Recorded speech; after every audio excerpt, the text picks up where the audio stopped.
பேர்பட்ட முருகப்பெருமானுடைய விஸ்வரூப தரிசனத்தை நாம் அதிகாலையில இரவு சுவாமிக்கு அந்த பள்ளியேற பூஜையெல்லாம் நிறைவு பண்ணிட்டு அடுத்த நாள் காலையில அந்த கோயிலுடைய நடை திறப்பாங்க.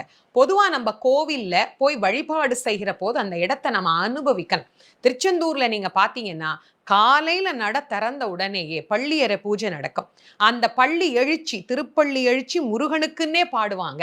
திருப்பள்ளி எழுச்சி முருகனுக்குன்னே பாடி, முருகன முருகா செந்திலாண்டவா எங்கள் குறைய தீக்க நீ எழுந்து வா, வள்ளி தேவயானை சகிதராக விளங்குகிற பெருமானே எங்கள் துன்பத்திலிருந்து காப்பாற்று அப்படின்னு திருப்பள்ளி எழுச்சி பாடி சுவாமி அப்படியே அங்கிருந்து வலமாக கோவிலுக்கு உள்ள போனதுக்கு அப்புறமா இரவு முதல் நாள் எப்படி நட சாத்தும் போது அலங்காரத்துல இருந்தாரோ அப்படியே காலையில அவர் திறந்த உடனே சிரிச்ச முகமா அப்படி கோடி சூரிய பிரகாசத்தோட நம்மளுடைய பிரச்சனை எல்லாம் நான் சரி பண்ணிடுறேன், நான் இருக்கேன் அப்படின்னு சுவாமி காட்டுறாரு பாருங்க.